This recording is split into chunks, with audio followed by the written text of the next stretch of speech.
Hello and welcome to coverage of Grand Prix Providence. I'm Marshall Sutcliffe in the booth with Randy Bueller, and it's time for the quarterfinals. We have reached the top 8 at long last, and in our table A there you can see Pedro Carvalho. He's on the right-hand side. He comes from Brazil. He's playing a pretty cool 4-color Sidisi whip deck that we'll talk about in a minute.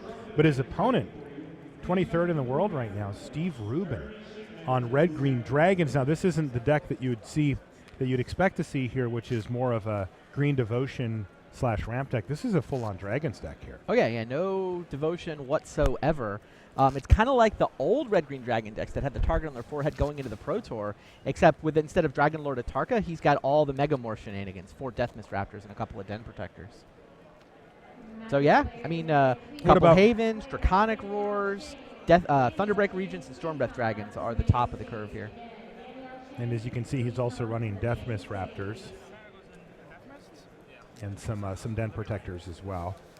Just a couple Den Protectors to give him a little bit more of that mid to late game punch, get that card advantage rolling. Now, on the other side of the table, as we see Pedro resolving a Thoughtseize here, looking at really only one choice here with the Xenagos that's already in the graveyard there.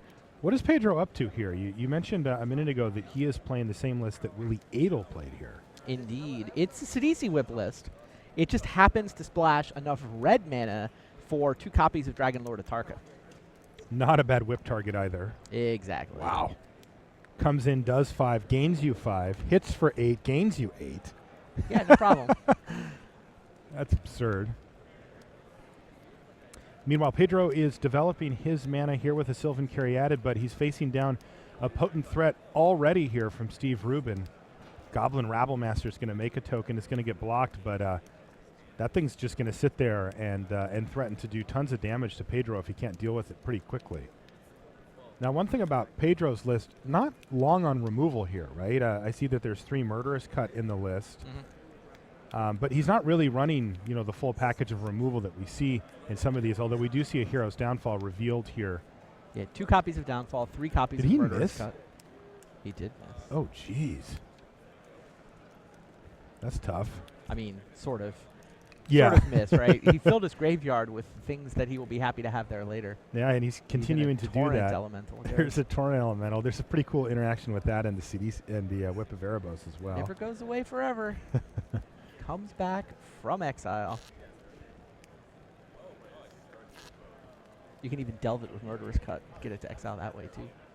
Oh, yeah. Value. In the meantime, that Xenagos Reveler is going to hit the table. Pedro knew this was coming. And crunch, here comes a Satyr token and a pair of Goblins as well. But the 2 Wayfinders are holding back the Goblin Rabblemaster here.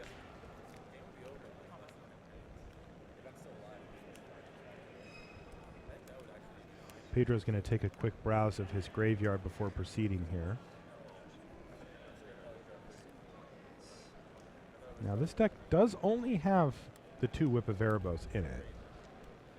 Sidisi Undead Vizier helps. She can go get the whip in a pinch. It plays like it's got 3 whips. Also, sometimes they get milled away, and then you can get them back with Den Protector. 3 copies of the Den Protector. It's a lot of access. I mean, it's definitely a whip deck.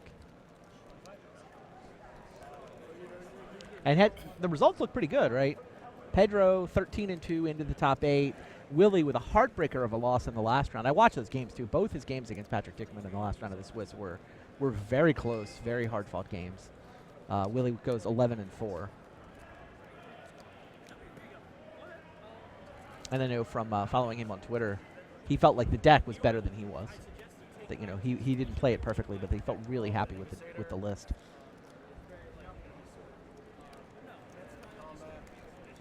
All right, tokens abound here for Steve Rubin. He's going to make another one with Xenagos, and he's going to get the free one off of the Rabblemaster.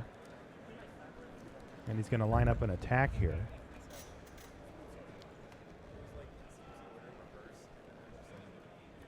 He's got a couple of Death Mist Raptors and a Mana Confluence in his hand. Yeah, get in there, says Steve Rubin. Jam with the team. Makes sense. This is going to incentivize Pedro to get in front of that Rabble Master. Sure. He may even feel like he wants to put his Den Protector in front. He has the mana right now to flip it up anyway. If he puts both of the Wayfinders in front and one of them dies to like Lightning Strike type card or something like that, then he's going to have to deal with the Rabble Master again next turn.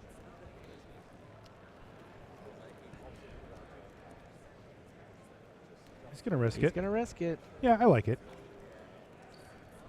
Block like this. And this is all going to happen. 4 damage is coming through. Does Steve have a trick to save the Rabble Master? No, he's just got 2 Death Mist Raptors and a land in his hand. But he does have 2 Death Mist Raptors. So And a land? Yes, it's a Mana Confluence as well. Oh, it's only turn 5. You can't play the 6th land for the second Death Mist Raptor. Nope, but he can play one of them. Pedro's down to 7. Would love to find a whip. Oh, he did find a whip. It's in his hand right now. He's still going to need another turn to really get it online, though. Yeah, if he taps out for a whip here, he has to take 1 from Mana Confluence. He'll gain 2 life when he blocks with that Morph. I don't know if that's good enough, though. Then he gets to untap with whip in play. It's close. Well, he's going to go for the Satyr Wayfinder here to try to find that extra mana. He does. Oh, and there's Dragon Lord Atarka that's going to hit the graveyard. We talked about this before the game, Randy. If he gets to flash that thing back, it'll clean up this board nicely. Get the land. Go down to 6. Play a land. And then he can play whip. And he'll have a 2/2 and a 1/1 with lifelink to hold off the army here. Risky business, but it will work. Seems like the right line. He already made the risky double block with Wayfinder, so he has reason to believe that Steve Rubin is not sitting on an instant speed burn spell. Exactly. Yeah, just getting back that Dragon Lord Atarka would be such a huge swing. I mean, I guess his other line is Den Protector to pick something up, but I don't know that he can do. I don't know that he has anything he can do with those other 2 mana that would approach the impact of getting the whip onto the table. Yeah, it feels like he just needs to play the whip here. Then he can block the Wayfinder probably just on the Death Mist Raptor, eat a token. That puts him to 9. He takes 2, 4, 5, 6, 7. He goes down to 2. But then he has the Dragon Lord Atarka play to gain available. 13. Yeah. Yeah, it's tough, but I think he might just have to take the risk. Yeah, gain I think 13. I tap out for whip here. Yeah, gain 13, kill 2 Satyrs and a Goblin, and kill Xenagos. I mean, the other advantage of not tapping out for whip, the advantage of the Den Protector line is that your Caryatid gets to block. So you sort of gain 2 life that way. That is true. It's just tough because the whip's so expensive to use. He needs to get it down now so he can, if he's going to use it next turn. Right.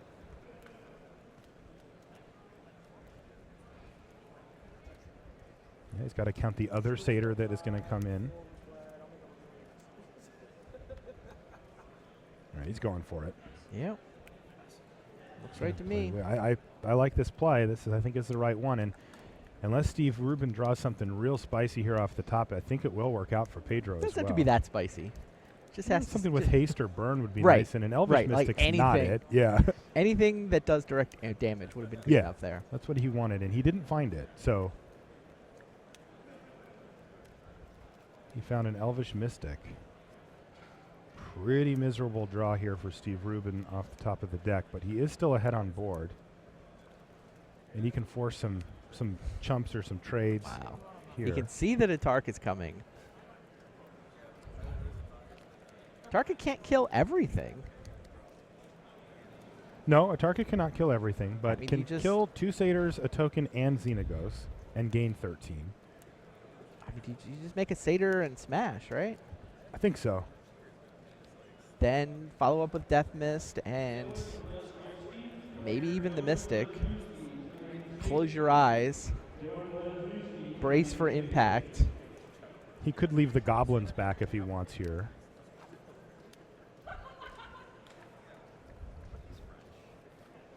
as it's still a lethal attack, forcing blocks from Pedro, and they're all good attacks where the Goblin can get blocked, gain Pedro 2 life, effectively nullifying a Satyr anyway, but has him lose a Goblin in the exchange. Yeah, there is value in having the Den Protector, forcing the Den Protector to block something that's going to trade with it. Steve Rubin keeps looking at his hand. There's nothing there. Pedro's got to be doesn't want sweating Pedro this to one do out that. hard, though, because he went through as many of the iterations as he could, and he's just like, well, hope he doesn't have it. Steve keeps looking at his hand. All right, in comes the biggest members of the team here. Yeah, if Pedro wants to gain 2 life with the Morph, he has to trade it for a Satyr. And he's He going does, to. and he does. Gains 3, takes 4, net loss of 1. And there's a replacement Raptor. Yeah. And an Elf as And the well. Mystic. Yeah, brace for impact. Reevaluate next turn. Yeah, I mean, Pedro's line looks pretty. I wonder if he's got an additional play besides whipping back. Yeah, he's got, what, 3 mana left over? 1, 2, 3, 4. Yeah, he'll have 3 if he has an untapped land. Which I don't think he actually does. I think he's got an Opulent Palace. But here we go. One of the signature plays from this deck, Dragon Lord Atarka off of Whip of Erebos. So let's deal 5. Now, your line was So 5 to creatures and then attack Xenagos? Yeah, I think that I think that gets the most things off the board. Like kill an elf and 2 satyrs in this case. Or Elf Goblin, Goblin Satyr. Elf, Goblin, Satyr. That works too. Yeah. Gain 5, go to 9. And then you can attack Xenagos Yeah. here and gain 8 more. So up to 17. What a huge swing. Steve's crackback is for 10. Yeah, it's a good crackback. That's why I'm wondering if Pedro has anything else to do. I saw that he drew Sidisi for the turn, Okay. but he doesn't have the mana to cast it this turn. Right. Yeah. All right. Play Opulent Palace and hope 13 life was enough. He's got carry added to block Satyrs, so the crackback's really only for 8. There were 3 satyrs blocked. No, I blocked one. One of the satyrs was a Den Protector, and 1/1. They trying to double block the life? I think Double they're check getting the life totals. Getting the life totals all set, yeah. You're correct. He gained 3 there, 5, and then another 8. Another Satyr just died. Had Pedro killed an additional Satyr during combat last turn? Really? I mean, he did kill a Satyr with his Morph. He did. I thought there were He blocked 4, a Satyr though. and chump blocked a Raptor. Right. He definitely killed a Satyr in combat last turn. The question was, apparently they've convinced themselves it never left the red zone. Yeah, it didn't seem wrong to me at the time, but looks like they've got it sorted out here. And Steve Rubin's going to take a look here.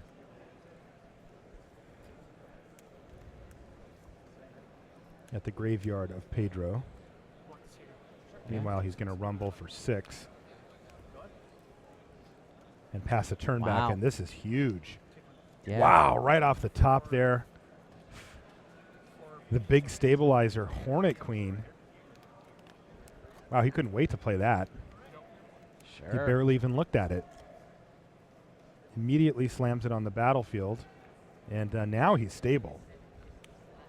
Now Steve Rubin's in a really big pickle here. He's drawn back-to-back Draconic Roars, I believe.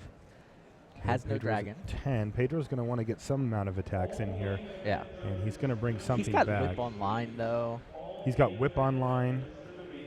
He can attack with, whatever he whips back, plus some number of the death-touching I flyers. wonder if it's going to be the Torrent Elemental here.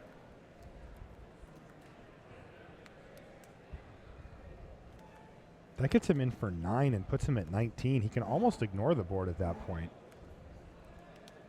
Just attack with everything. No, it's going to be Sidisi, so he's going to continue to fuel his graveyard here.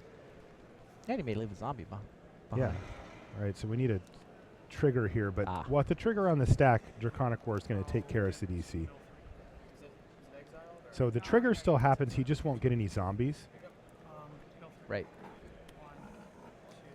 And the exile from the whip still happens as well. That's right, if it were to leave. All right, so he mills some lands there, and what's the follow-up here? Well, just a Sylvan Carry added, but he can get in for at least a few damage here and start bolstering up his life total a bit. Really? Doesn't want to attack with the actual queen? They get He some wants to extra block life. with the actual queen. He So wants that it it to gets in the die. yard. Yeah, that is a huge deterrent. You're right. BDM. So I got a game update. Sky Mason is taking game 1 over Oliver TU. Really kind of Oliver turn 1 thought sees, took a Corsair crew fix, hoped to take apart his hand, but turn 4 there was a Pelucranos in play with 7 or 8 mana, a Hornet Queen waiting in the wings. He of course drew a Corsair crew fix off the next turn. So pretty quick, brutal game for Sky Mason, up 1-0. All right. Sky Mason, level 2 judge. Was going to judge this tournament. Decided not to, and He won. he's He won a pretty happy trial. about it. Yeah, he did. He Not randomly here. won 2 buys in a Yeah. Grand Prix trial. It's He's like, much more excited about going to this Pro Tour sure. as a player than he was as a judge. Yeah, there you go. All right, so Pedro gets his wish. We just talked about this. I was like, why didn't he attack? Oh, that's why. Because now he gets to block with his Hornet Queen and bring that back with the whip, just flooding the board with insect tokens in the process. And it's a morph for Steve Rubin. Yeah, that's why Steve wasn't unhappy with attacking and losing his Raptors, because he can bring them back. But now I think we're just going to see Pedro jam with all 3 insects plus the 2/2. Yeah. Hornet Queen. Putting him back up to a nice tidy 20 life.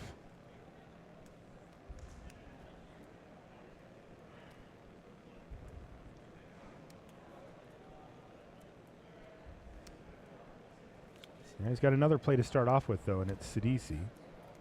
Trigger. And Steve says, hold on a Same second. play. Draconic Roar in response to the trigger. Yeah, he's got one. But is that a Den Protector face down there? I think so. He would give up the ability to turn that face up. I don't think he's super concerned about it, but Well, that means he gives up the ability to attack with his Raptors next turn. That's what That's he it. really gives up. it's true. And he is going to kill Sidisi here. And he whiffed again. But he still has this Whip of Erebos activation. Indeed. And let's find that Hornet Queen. Buzz, buzz. 4 more bees. Trigger. He's waiting on insect tokens here. One more. Just one more. He needs one more.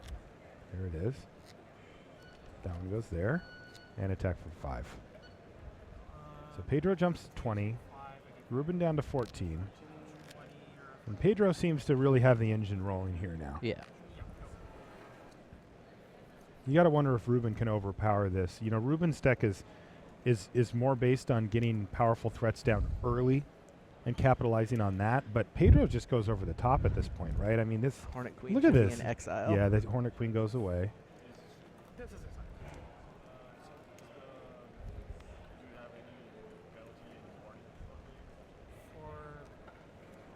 It's the 3rd little mechanical mistake Pedro's made already. Yeah, I noticed that too.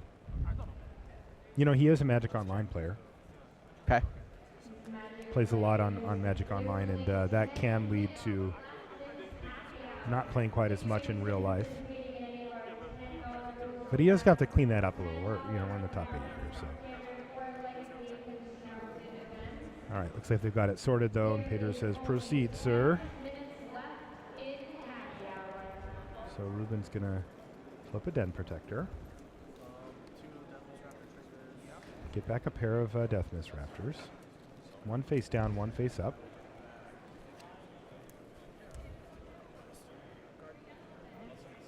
And with the Den Protector, he's going to get back Rabble Goblin Master. Rabble Master, which can Interesting. actually start at least sending something into those insects he doesn't mind trading off with. Right, right.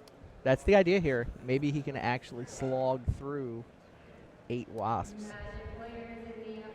Yeah. Den Protector can't be blocked. But yeah, the Satyr, just the Satyr, he takes the Goblin. Took the Goblin. Interesting.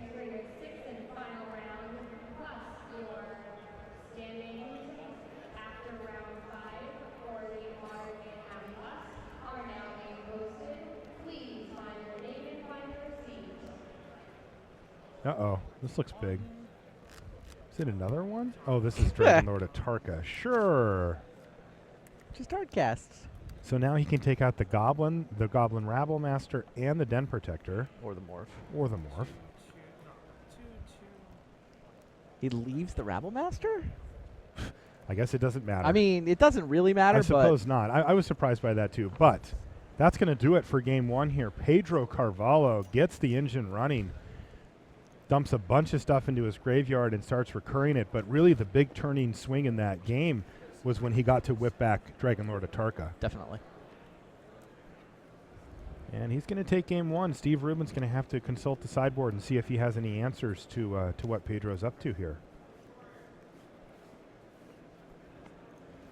So Josh McClain is also shuffling up for game two. That's McClain versus Eric Severson.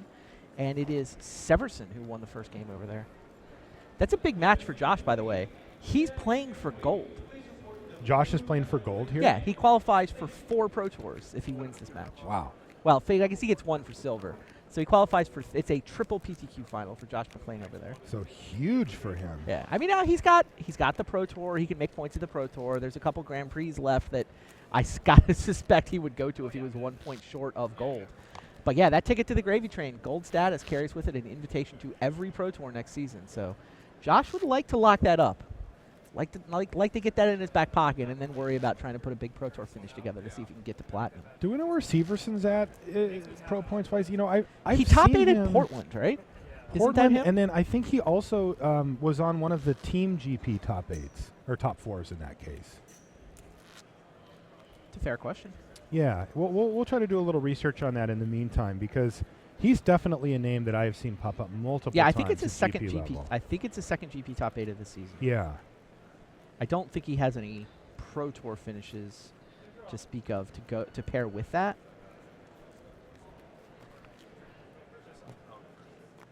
But I'll see what I can figure out. Looks like everybody's in shuffle mode here. Yeah, down he's in on the feature 13 match points area. for the season. So he's got 6 Grand Prix counting are 5, 1, 1, 1, 1, 1. Okay, so the top 8 and then a bunch of min. Yeah. 11 and 4s. All right. And he did play a PT this season, but finished 247th.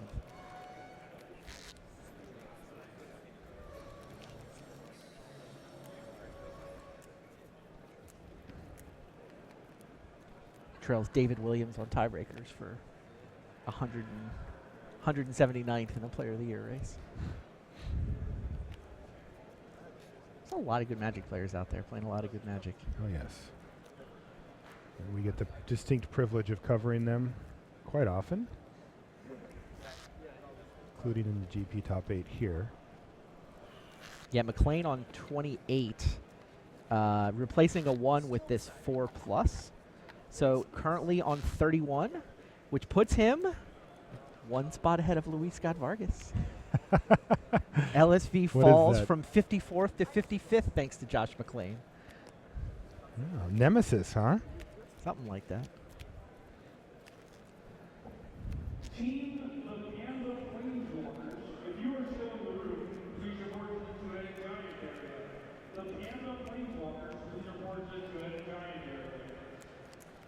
Make it an early peek in those games.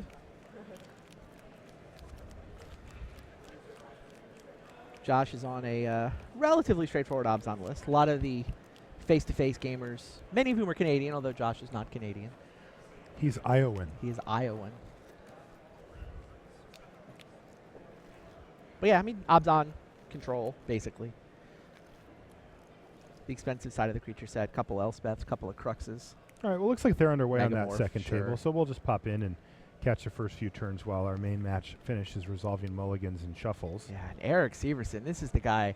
Man, that last round of the Swiss, that was one of the more brutal top decks I have seen That was nasty. in a winning in. Ugh. Josh Ravitz had just baited out Disdainful Stroke with Elspeth, baited out another Disdainful Stroke with the other Elspeth. Here comes the Ugin he's been setting up for the entire game, and then you just feel as thousands of Twitch viewers wince as Severson, who was empty-handed when his previous turn started, Yeah. shows the 3rd Disdainful Stroke. That was brutal. That was one heck of a top deck there from Severson.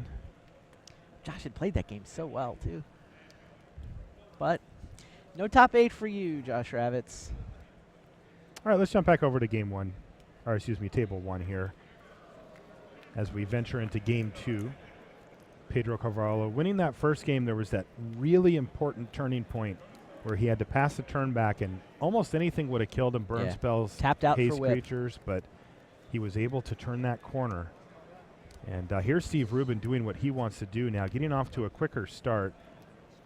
Turn 3 Rabble Master is going to make a Goblin, and the Elvish Mystic's going to hit the red zone as well. And a slow start for Pedro. You can see some of the mana woes that you can have, but wow, Pedro has Drown in Sorrow to just wipe the board here. And the games where you're playing against the red aggro, they've just after sideboarding, they split into these two flavors. There's the games where you have turn 3 Drown, and then there's the games where you don't have turn 3 Drown. It is such an impactful card.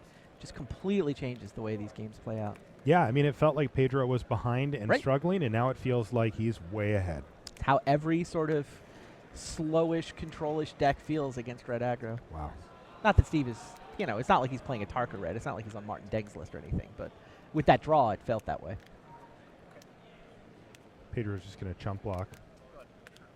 And another Raptor for Ruben, so not an explosive start for him, but a reasonable one. Pedro just wants lands. He just saw a land with his Scry land there. And he'd like to just pick up another. He passes the turn back, and now Steve has to wonder, well, what are you going to get? Well, first and foremost, there's a Deathmust Raptor that can trade. He can pick up a Drown, he can pick up a Courser, he can pick up a Wayfinder, depending on how he wants to play the next couple turns. We're assuming that's a Den Protector. I guess it could be a Raptor for all we know, right? I think it was a Den Protector. I think I saw it. Certainly has the mana lined up as such. He's representing Den Protector for sure. Yeah, it is. And so now Ruben has to decide, well, let's say it's a Den Protector. He's going to assume that. Now what happens? Attack. He says, well, Pedro I'm all can't right. wait. I'm all right with all these trades, says Steve Rubin. It's better than just not attacking. We're going to need to get that overlay off of there. He could get a Courser. He could also hit the Wayfinder back to keep those land drops flowing. Again, he did keep a land on top of his library, but I think I like just getting a Courser here, right? Yeah, I mean, the 2/4 body's relevant. The life gain is relevant. I'm with you. All right, now blocks. Block. Yeah, Pedro's fine just getting rid of everything here. And looks like Steve Rubin's okay with that, too, as he plays a Rattleclaw Mystic to get back his 2 Deathmist Raptors. That's why he was okay attacking and trading. Yep. There's that land that he had left on top, and you can see why Pedro's got in his hand Dragonlord Atarka. He's also drawn a Frontier Bivouac. You can see it on the table there. And he's just going to do all 5 to the morph here. But this isn't going to work out too great for Pedro, as those 2 Deathmist Raptors are coming back. He will ultimately kill the Rattleclaw. Poor Pedro's only got an 8/8 flying trample for all of his troubles. Yeah, what is Steve Rubin supposed to do about it? I don't know. It's roast ridiculous. plus Draconic Roar or something like that? Yeah, he's got the roast half of that equation. What's the green card in his hand? He doesn't have Plummet, does he? He keeps shuffling it. He just drew a Xenagos. No, it's not a Plummet. He does have 1 Plummet in his sideboard. Okay, it might be a Plummet. No, it doesn't look like a Plummet.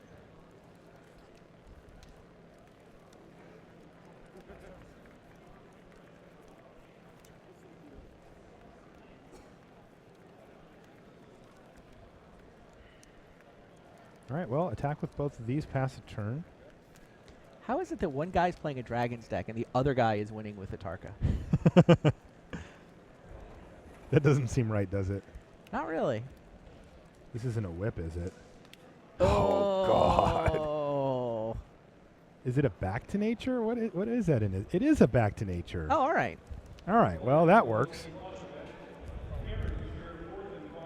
That made this game at least within reach now for He still Steve has to Rubin. find a way to kill. Oh! Immediate Atarka. other whip of Erebos on top. He's only got the 2, right? Oh, man. Pedro Carvalho. I mean, I feel like, the big flyer might win this game all by itself. Yeah. I mean, it's 3 hits and it just kills you. And if it has lifelink, you can't race the thing. I mean, this is the argument to playing decks like what Pedro's playing or playing the Green Devotion decks, is just to go over the top of these Death Miss Raptor. You know, you're okay, cute. You know, you're grinding out some advantage, but ultimately you just got 3/3s. I've got an 8/8 trample. I could have lifelink. Roasts the Courser and then smashes. That roast is no longer going to get pointed at Atarka. No, Atarka's here to stay. And as Atarka, I'm assuming he's just going to hit Steve, because that kills him next turn without an answer, and answering this when you're in red-green is quite difficult. Pedro's at 16. He's very unlikely to take that much damage, especially with 2 Caryatids on the battlefield. So I like that a lot from Pedro. Wow. Just ignore the Planeswalker. There's just not much that Steve Rubin can do against Dragonlord Atarka here. He draws a Rabblemaster for the turn, and that should do it.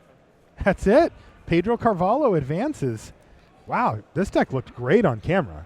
You know, he did have that one tight turn in game 1 where he tap could have out for easily whip, lost. close my eyes, hope I'm alive to untap next turn. But he was. Oof. Now he'll be untapping in the semifinals. Well, Steve Rubin, he was our highest ranked player in the top 8. Yeah. You know, the other place he's 23 is in the Battle for Worlds. I don't know if I'm the only one who keeps obsessing about this, but this Steve Rubin loss, that is... Oh, Roast doesn't hit flyers, of course. Sorry about that. This top 8 loss for Steve Rubin is good news for Josh Utter-Layton. It's good news for Yvonne Flock. So what does it clear up for them? There is now Rubin and Josh Utter-Layton are the bubble boys for Worlds. Rubin's actually on 49. Josh is on 48. And in 24th place in Worlds right now, Yvonne Flock is on 47, a point back, and currently on the wrong side of the bubble looking in. We'll be keeping an eye on that. Speaking of keeping an eye on it, BDM. We have our. I assume while I was away, did Steve Rubin lose that match? He did. Yeah. So we have one semifinalist. We have another semifinalist in Sky Mason. Sky went 2 games, very quick. Game 2, his opponent had Drown in Sorrow, Crux of Fate, but he just kept chugging along. Eventually got Dragonlord Atarka out, and Dragonlord Atarka trumped 5-color dragons all the way down the line. Story of my day, BDM. He's like, basically last turn he's like, do you have something to deal with Dragonlord Atarka? He's like, no, and just conceded, and that was the game. So Sky Mason through to the semifinals. Yeah, we've seen a lot of that here. Randy, you and I were coming up with like convoluted 2-card combos to try to kill Dragonlord Atarka, and they didn't even work anyway. Yeah. Not that he had them. All right, here comes Death Miss Raptor, and we see a block here from Severson, and Josh McClain looks like he's about to even things up here.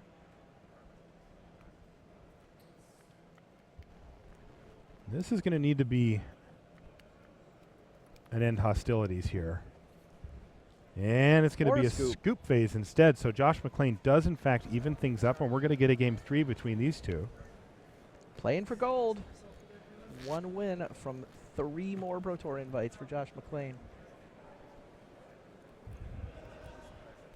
Oof, 1 game win? 1 game win from 3 Pro Tour invites. Anybody that's ever played in a PTQ knows you feel the heat even when it's just for 1, when it's 3. Now, I have to say, Josh looks like he's in the zone, though. I don't think he's thinking much about it. Well, unlike a PTQ, it's not like you have to go, win the Swiss and win the quarters and the semis again. Look at the top half of our brackets all ready to go there. Semifinalist Pedro Carvalho is going to face off against level 2 judge Sky Mason, and now GP top 8 competitor Sky Mason. So that one's ready to go.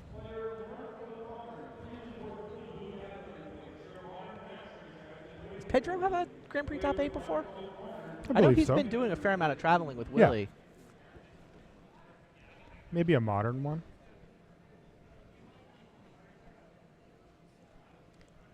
Rashad remembers him losing to Eggs in a modern GP. Oh, Pro Tour. To Sifka? Oh, he was in Stanislav Sifka's top 8. Okay. Pro Tour return to Ravnica.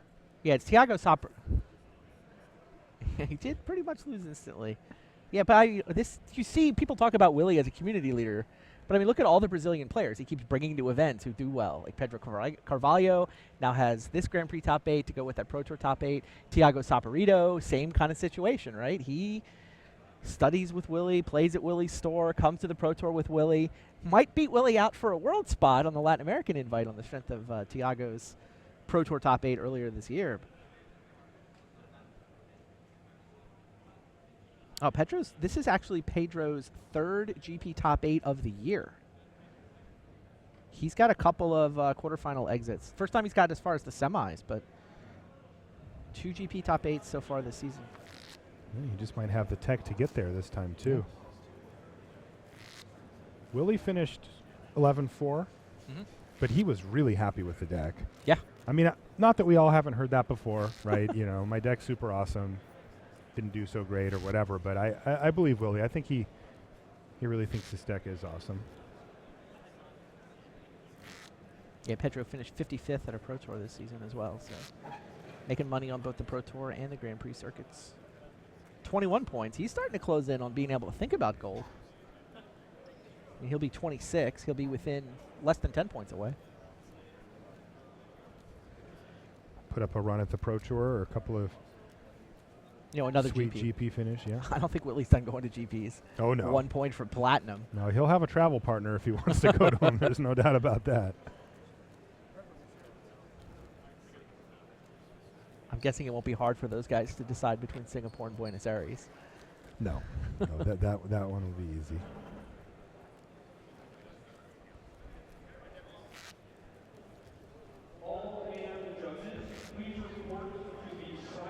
All right, no pressure, Josh McClain. So what if he loses here, Randy? Then what does he need to do to get to gold? Will he have closed the gap with this top 8? Oh yeah, yeah. He is on. He passed Luis, right? He's 54th now.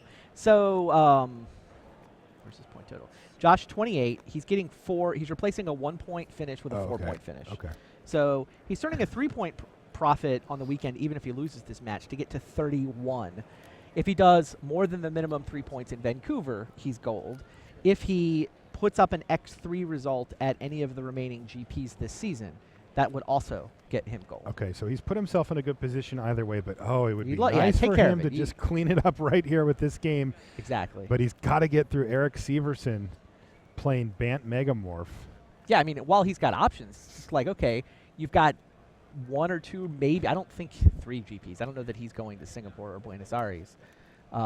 He's got a couple of GPs, but you have to go 10-3. That's hard. It's not trivial. Very difficult. Like, when's the last time Owen Turtenwald went X3? He keeps coming to all these GPs. He's obviously one of the best players in the game. I mean, there's no question there. Yeah. But 11-4, 11-4, 11-4, 10-5. It's magic is hard. Josh McClain has a turn 3 Death Miss Raptor, which is going to answer the turn 3 Death Miss Raptor from Eric Severson. They're getting a little ahead of themselves here as Josh is searching up a land. It's going to be a forest. Okay. So far, toe-to-toe. It's an alpha forest, right? It's not even beta? Looking at the corners look alpha to me. I think they're just Maybe like not. beta worn They're to just alpha status. Yeah. Yeah, that forest has seen better days. Looks like it's been the victim of some hard shuffling, no sleeves. I mean, it's probably older than most of the people in this top 8, right? That's a great point, yeah. That probably is true. All right, so Eric is deciding if he wants to keep what I think was a fleece main line on top. Well, whatever it was, it's going away. And he is going to go ahead and attack with his Raptor. Josh is going to take it, drop down to 16, and just pass a turn back from Eric here. Josh not interested in trading Death Miss at this point. He thinks he can get a bunch of damage through here, so he's going to attack for 3, dropped Eric down to 17. And then what?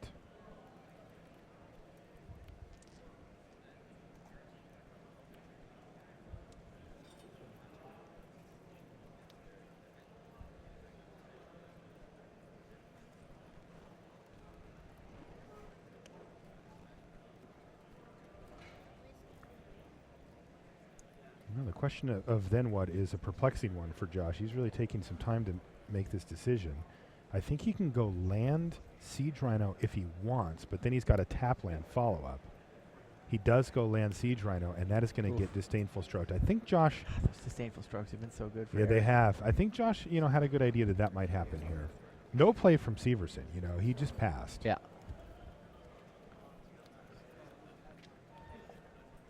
But he's got a land to play here. And he's going to attack. 3 damage with Death Mist Raptor is going to drop McLean down to 13. Is this a Hornet Nest? It's a No. Den Protector. This is a Den Protector face down. Pass a turn back. Disdainful Stroke's the only card in the graveyard that I can see here. Though I'm sure he wouldn't mind having that back end. it's a fun Oh, this is super. Also holding one, isn't he? Yeah, well, so Josh McLean just drew a Wingmate Rock, Oh, and he's going jeez. for it here. Oh, these Disdainful Strokes. Man, Eric Severson needs to just frame these Disdainful Strokes. They have been so good for him. And he's had one at each of the right time. And again, Josh McLean knows that it's a possibility here, Yeah. but He baited one. Wow, no Wingmate Rock. No token. What a huge swing. yeah, both of them. Siege Rhino and Wingmate Rock being held at bay by Disdainful Stroke. Keeping Eric Severson just ahead of Josh McLean in the tempo race here.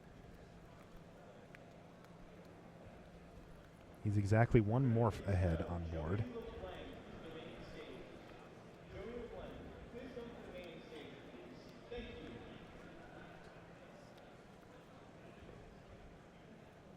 He's doing the math. If he wants to flip up the Den Protector now and attack with both, that's exactly half of Josh McLean's remaining life. He can set up a 2-turn clock.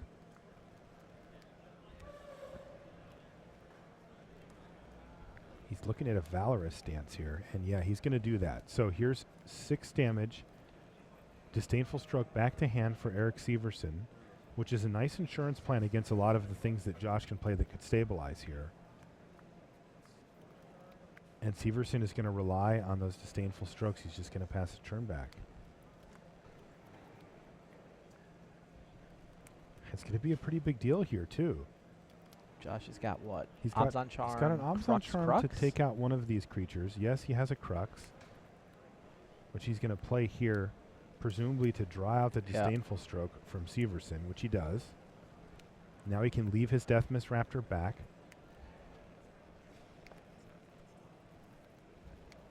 I think that Severson does have a Valorous stance here that he can use to kind of push through. Whoops. Almost dropped it.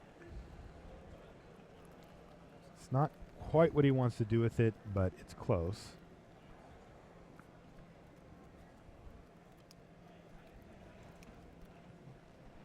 Busy hands there from Severson. He's also got a Fleece Main Lion and a Sylvan Caryatid.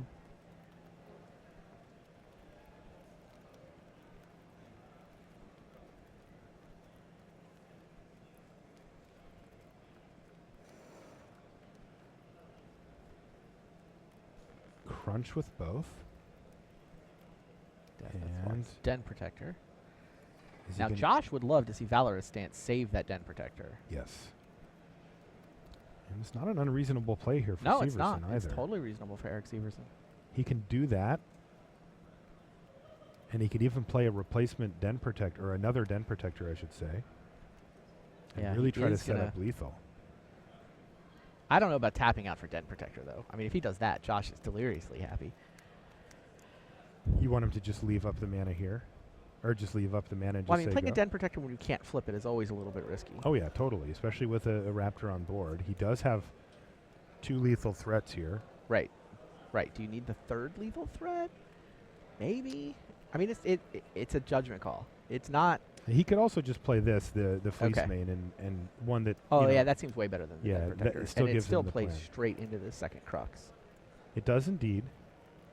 But he's going to be able to populate his board back quite quickly. He's basically going to have the same board minus the Fleece Mane next turn if he wants it. So Crux is going to clean away all of Severson's cards. But he's just going to immediately play another Den Protector, pass the turn back. And with the 2 mana available, he can get that Death Mist ready to attack as well. So huge pressure on McLean here to do something. He's got that Obzon Charm. It's not going to do anything currently. But he needs to do Obzon Charm plus something else to make it work. Obzon Charm is actually a pretty good answer to Death Mist. Yeah, if he was at if 4 Eric life. brings it face up, which he probably will because Josh is at 3. But Josh can't take a hit from the Den Protector either. No. Is he holding Nissa? Is that what he's holding? No, I think he's Or holding Johnny. a Johnny, yeah. Yeah, that Mentor doesn't of help. Heroes, which doesn't help either. And Den Protector bringing back Death Mist and putting a Den Protector in his hand. And There's the that's going handshake. to do it. Josh McLean extends the hand, and Eric Severson is going to move on to the semifinals. So moving forward for Josh McLean as far as pro points towards gold goes, but he's not quite able to seal the deal here today in Providence. He's going to have to pick up another strong finish either at the Pro Tour or at one of the upcoming GPs in between. Yep.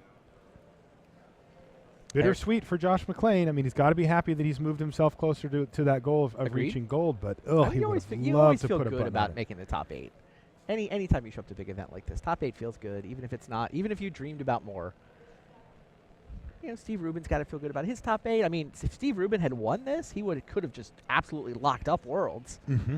You know, he could have been up there with, Paul Rietzel above the sort of Owen Turtenwald, Brad Nelson level if Steve Rubin had put a couple more wins together. All right, looks But like hey, still got points, still got Tortoise Gold. Yeah. Just like Josh McLean is 1 point away from knowing he gets to stay on tour. Hey, it's better than being 4 points away, which is where he was this morning. So that leaves us with one match left over here. It looks like Raif Istvan and Neil Sachs are still rumbling, I think that's our turbo match. and it's our turbo match. So they might even be done, but Look- we're going to find out here.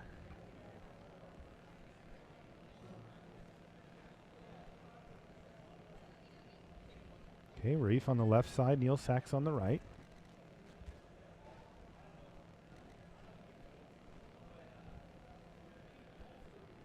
What are they playing, Randy? See a Caryatid on the left there, off of 2 forests, and there's a mountain. So I'm going to assume red-green here. Red-green ramp for Reef. I don't know what they're playing. I Okay. don't have deck lists. Well, we'll just guess. Red-green ramp on the left, and on the right we're going to say Obzon Aggro. I would love to see deck lists, but I don't know where they are. You know, I called it for you, so we did it.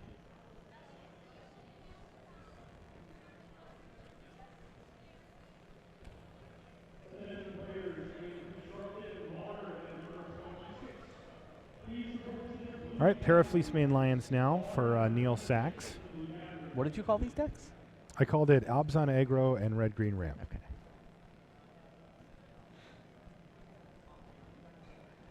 Red Green Ramp is ambiguous, though. Is it Devotion or is it Dragons? I'm calling it Devotion. Okay. I agree. Fleece Mane Lion and Genesis Hydra basically pin it down to those 2 archetypes, I think. Correct. Now, a Death Dealer, that would be conclusive evidence. Correct. But pretty much, I mean, most of the Obzons have eschewed even the Fleece Mains these days. It's true. In favor of all the Megamorph mid-range grindy stuff.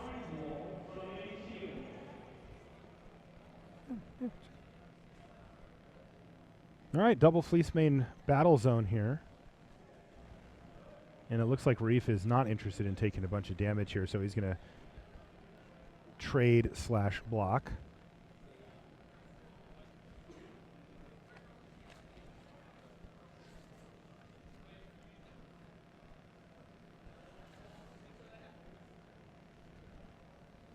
And you got to think that Reef is trying to set up for something huge here. As Unoffensive the Foremost and Fleece Mane hit the red zone, Unoffensive triggers, puts a counter on Fleece Mane Lion as well. So a pair of 4/4s. Kind of always setting up for something huge with the Devotion deck. Yeah. Doesn't have a nick those, though, is the He big double problem. blocks and gets away with it there, killing Unoffensive the Foremost, and there's a Death Dealer. Oh, and there's a replacement Unoffensive, so Neil Sachs pretty happy to get the trade there. And this is Whisperwood Elemental now. It wasn't quite as big as I was thinking, but that'll certainly work.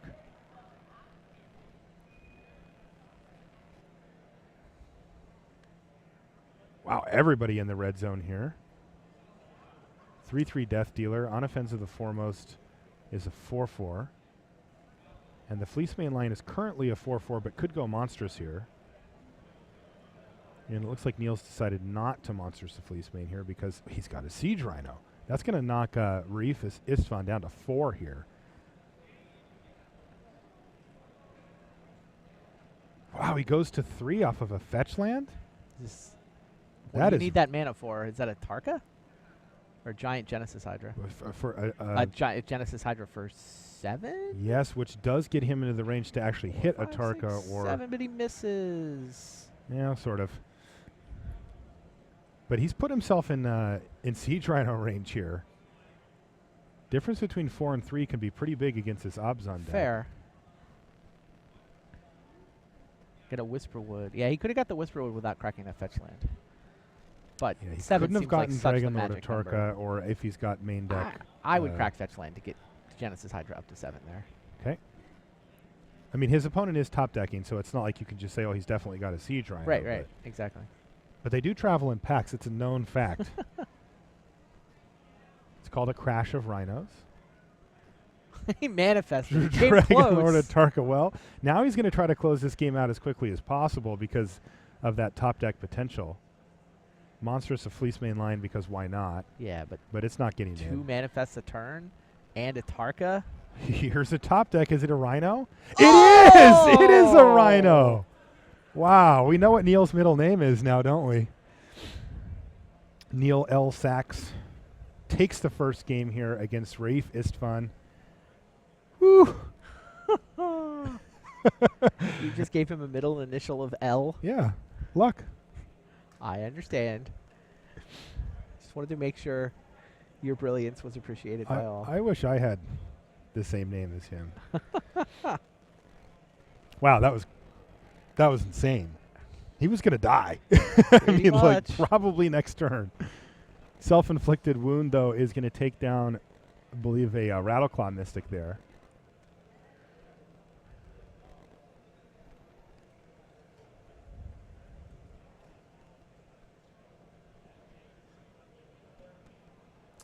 And Hero's Downfall leaves behind a Satyr after it kills Xenagos. And here's another one. So you see Raif just slowly, incrementally gaining advantage here. Even though his threats are being killed, he's leaving behind more of them. And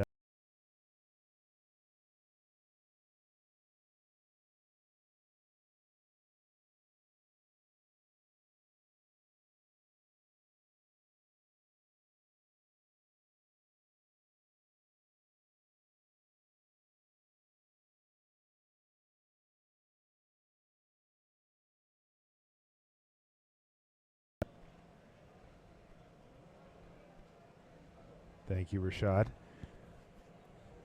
Pelucranos World Eater for Reef, who looks to be out to a nice lead here over Neil. And, you know, in the first game we saw Neil really play the aggressive role, and he was attacking until Reef finally turned the corner and was able to flood the board with the help of 2 Whisperwood Elemental. Thank you, Randy.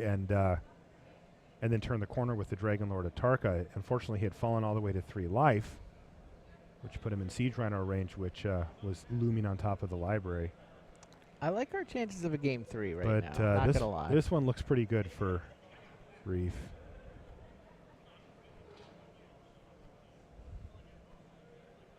Who has enough creatures to just start chump blocking the Fleet's main lion here.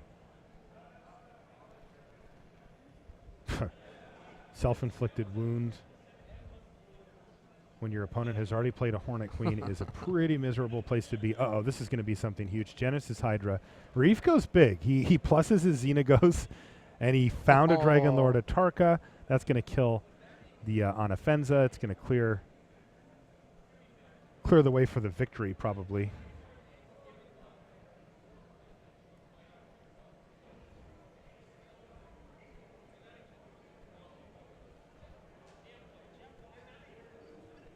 One more turn?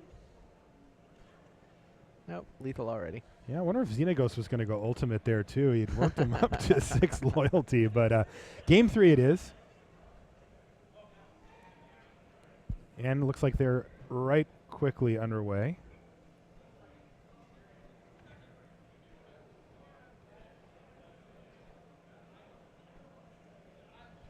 And a quick start here for Reef again. He's got a turn 1 elf into a morph. If it's a Rattleclaw Mystic, he could generate. Oh, yeah, it was a Rattleclaw Mystic, but once again, we see the power of Drown and Sorrow. You mentioned it a minute ago, wiping away everything, and then following it up with Siege Rhino. So Neil Sachs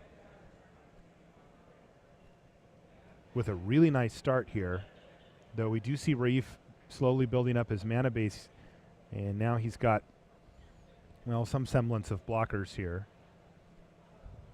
Whoa, easy there, Neil. Looks like he's just going to attack Xenagos here. I think so.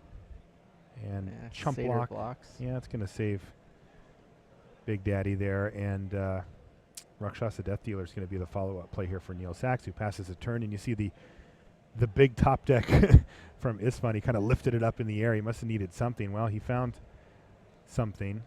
And I think that was a Whisperwood that he hit off of the Genesis Hydra too. So huge play there for Reef. There wasn't a target in there, but it was Hydra for 5. So he hit the best possible target, though it does get Hero's Downfallen immediately. Yep. Doesn't even spit off a manifest. No, and here comes Rakshasa Death Dealer, which gets not blocked. Okay, and you know, when you've got a lot of mana on the table, Warden of the First Tree is not bad at all to pick up here. It's a great mana sink for this deck. Really sort of pulling double duty where you can play it on turn 1 and level it up to a 3/3 and just keep beating down with it. But then when it gets to the later part of the game, that thing can get completely out of hand. Right now it's a 3/3. He can make it a 3/3 trampler now, and then next turn he can put 5 +1/+1 counters on it repeatedly too. Every turn he can do it. And you know, that's really, really tough for a deck like Isfan's to deal with. I mean, these burn spells just can't keep up at some point. All right, he just did it. So that thing's a level 2 now. And now he actually has the ability already to start dumping counters onto it. Now that's, again, where a card like Hornet Queen starts to look amazing, but he's got 5 +1/+1 counters, and he passes the turn back. He's just going to wait until it's big enough to get through. Oh, no. I guess it was a Whisperwood, but it died? No, those are still in play. They're still in play. Okay. The Whisperwood manifest was another Whisperwood. Yes, it was. Which So got flipped over, so now 2 manifests a turn. Geez, even this Warden of the First Tree is going to have a hard time outpacing that. A 5/5 Genesis Hydra plus 2 manifests per turn. Plus there's, of course, the Whisperwood sitting there and a trio of Caryatids just for chump blocks as well. Oh! And a Hornet Nest, too. Well, this plan has not gone well for Neil Sachs. What just happened? That is brutal. Now, he does have a lot of removal that can take out the Hornet Nest. It got to block the Warden. It blocked the Warden. Now, the Warden tramples over, so there's only 2 Hornets, Yes. but still. But only 1 is what he needs here, and it looks like we've caught up to real time here. Yeah. Neil Sachs finds himself at 33. Manifested Hornet Nest. With a 13/13 Warden of the First Tree with Trample and Lifelink. Oh, wow. This game's been sweet. Yeah. 13 can become 7, can become 18. I mean, he's got the Hornets that he needs to Death Touch, but he has to worry about all the trample damage. So, what, Caryatids are going to join the team just to soak up the trample? Yeah, that's what they're doing. I mean, this thing threatens to be an 18/18 with Trample here. With Isfan down to 7 life, he really does have to respect this. Wow, so he's put 3 manifests, 2 Caryatids, and then the 1 Death Toucher on there as well. And he's going to put the other Death Toucher on. That plays around a single spot removal spell. Sure. 1, 3. He's counting it up now to see what kind of damage. Remember, it's 18. So 3, 6, 7, 8, 5, 9. 5, 5, 1. There's 5, 5 5, counters 5. for the ability. But isn't its base power and toughness is 3. it's 3. Yeah. Okay, 18, of course. So he's got 3, 6, 7, 8, 9, 10, 11, 12, 13, 14 right now. Toughness in front of that thing. Let's make it 19. All right, everything but his Whisperwoods jumps in front. He's just like, heck with it. So 6 mana, put another 5 counters on this guy. Yeah, I mean, you gain 5 life and get to kill more things. Yeah. So it's a totally reasonable way to spend your mana. He's got to order these blockers, though. You got to figure the morph can get flipped up here. How much combined? Is there a morph or they all manifest? The one on the far right's a morph. Yeah, okay. 10, 11, 12, 13. It could also just be a Rattleclaw, though, in which case he would just want to leave it morphed. There's 21 toughness in play in front of that thing. I got 21. 6, 7, 8, 9, 10, I got 21 also. 13, 18. So this has Raif taking no damage. Yeah, he's going to take 0, and But he's going to lose a bunch here. But, I like this play from him. Look at the 2 Yeah. Whisperwoods. They're ready to just populate out of board agreed. right quick here. Yeah, kill the morph, kill the Hydra, kill the 2 Death Touchers, and now start. I assume Manifests are better to kill than Caryatids? Yes. If it was 21. Also, you get to kill 3 Manifests instead of 2 Caryatids. Yeah, you can kill everything except 2 Caryatids. Is I think how this works. 5, 6, 7, 8, 9, 10, 11, 12, 13, 14, 15, 16, 17. Yeah, you're right. And then 1 damage goes onto a Caryatid or whatever. 5, 6, 7, 8, 9, 10, 11, 12, 13. That's his. Is that how he did it? Why would you put the Hornets at the back? Wow, he let the Hornets live? That is surprising to me. It is, because remember, he's still got the Death Dealer and the Siege Rhino in play here. I mean, that did a lot of work, don't get me wrong, but working through those insects can be pretty Yeah, tough. he could have killed 2 insects instead of 1 Caryatid.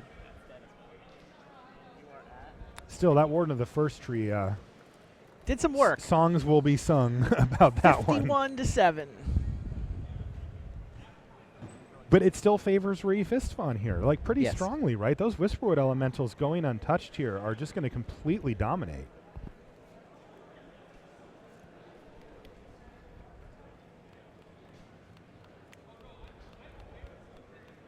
He just doesn't need much more. And now that he has the 2 Death Touchers back as well, he's passing, manifesting twice.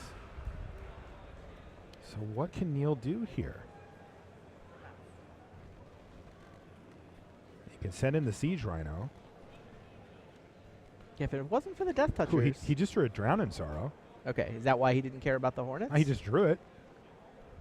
So he's psychic or whatever, but maybe he was playing to that out.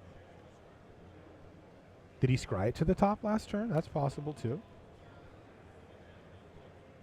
At any rate, he's got it here. He's going to pump up his Death Dealer, which, Reef's like, uh-oh. Drop down to 50 life. And he's just going to run it out there right now. So that's going to kill both of the insects and presumably both of the manifests, though that isn't necessarily the case. It was in this scenario. Right. And shrink down the Caryatid and the Whisperwoods. Of course, the Siege And the Rhino. too, yeah. And he's going to attack with both the 2/2 Rakshasa Death Dealer. Is it? It's 2/2. Yeah, he pumped it beforehand. So he could, but he can't pump it again. No. He has green, white, white. So Whisperwood could trade with Death Dealer in theory. Yeah. Caryatid could chump block Death Dealer. What he's trying to do is set up the win. He's got 2 copies of Self-Inflicted Wound in hand. So if he can get Istvan down to 4, he feels like he can fire those off next turn and win the game. That's Whisperwood chump blocking Rhino? Yes? Wouldn't you double block at that point? It's a 2/3 Rhino. It is a 2/3 you Rhino. just put the other Whisperwood in front of the Rhino and the Rhino dies, and you keep your Whisperwood. Did he take any damage on that turn, though, Raif? Shows him no. at 7 still, so he He took didn't take nothing? any damage. Okay, well, that's super important here. No, I'm just, why not put the second Whisperwood No, in front of the I Rhino? agree. Yeah. Yeah, his opponent had white, green up. Nothing was happening there. Okay, Self-Inflicted Wound you. Can he flip that thing up? He looks at his hand again, but it's just another copy of Nykthos. And he's going to have to lose his Hornet Nest. And another self-inflicted wound is going to take out Whisperwood. He's going to sack it in response. And he gets to crash into the red zone here, even with a pump for his Rakshasa Death Dealer. Wow! Neil Sachs wins that game. Look at that guy. He's like, yeah, hey, we did it. So he's going to advance to the semifinals as well. Woo! That was crazy. Yes. I'm still Neil trying to L. Sachs gets there. Yeah, no, I'm just thinking about the blocks on Rafe's on the next to last turn, the Drown and Sorrow turn.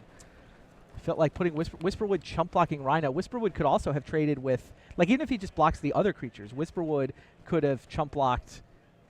Caryatid could have chump blocked Rhino. Whisperwood could have traded with Death Dealer. Caryatid, yes, chump blocks Rhino. He takes one. In Oh, that he takes exchange. one trample, which maybe cares about 6 versus 7. Guess. I mean, we're talking 2 Siege Rhinos Yeah, I mean, it's range. tough. I mean, you're getting into minimum 2-card combos at that point to kill you. But yeah, it feels like